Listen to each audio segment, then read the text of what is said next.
It's a brand new video and we're in a very different surroundings. Obviously you can tell straight away if you're from England watching this video, the fan and everything like that. I've actually moved to Australia, so you have to bear with the setup as everything's a little bit rudimentary.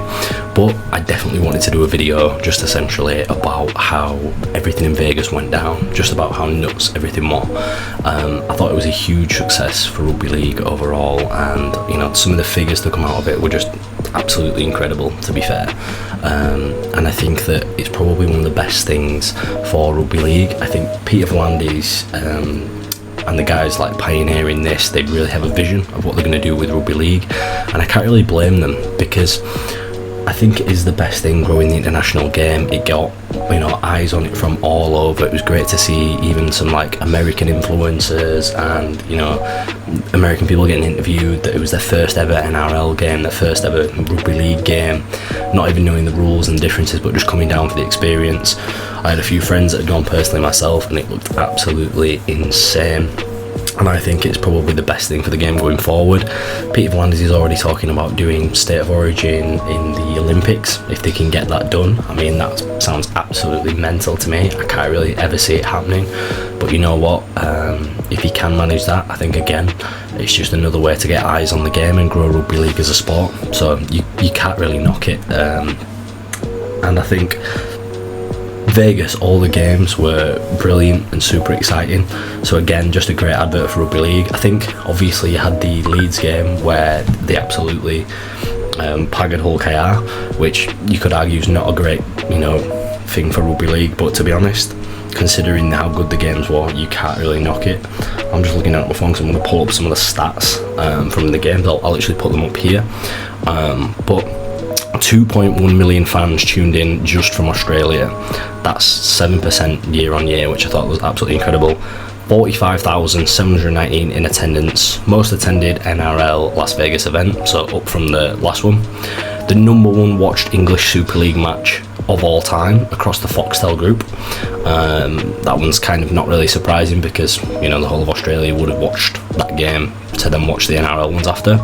But the number one watched Fox exclusive fixture featuring either side of Cowboys and Knights of all time, and the number one fixture between the two sides of all time for Bulldogs and the Dragons. Those are some nut stats, and obviously they've hand you know, selected some ones that were particularly good. But I just think, you know, so like it's positive, and I think if they can carry on with you know, events like this, it's just going to be excellent for the game, to be fair. I mean, just looking at the first game, watching Mike Acevo, who comes from the NRL, so that absolutely, he drew a lot of interest of people watching.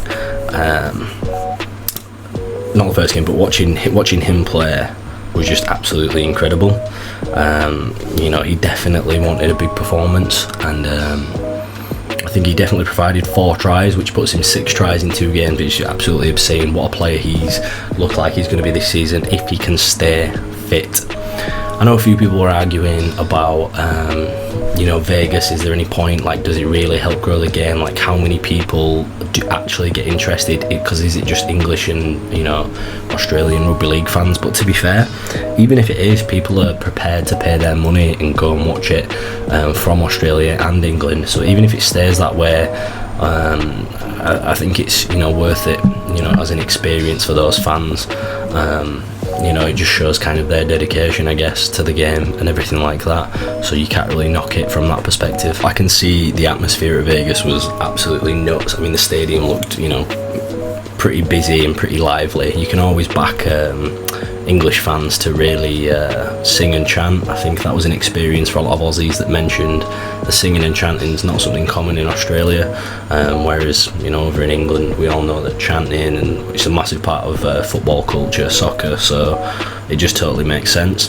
Watching the Bulldogs and the Dragons, and if you're a Dragons fan, you'll never want to think about Vegas ever again. Everybody on about how they got robbed and things like that, but you know what Bulldogs did, you know, crying, he did drop that goal and he get that win, but I know they'll be a little bit bitter about that one. And then of course Kalen Ponga, at one point I thought he was, you know, I thought his season was going to be done when he got head-eyed. I thought this guy's one tackle away from, you know, not playing again with all the concussion issues he's had. But realistically, I think it was just good to see him, you know, back playing, and then obviously for him to win the massive drought they've had with no wins, it was just crazy. So seeing that, I was, you know, pretty happy for them, realistically.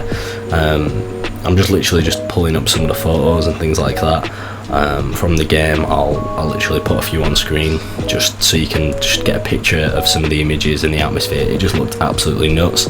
I'll tell you what the NRL can do, just their pre-game hyping up for everything, and the commercialisation behind the sport is so much better.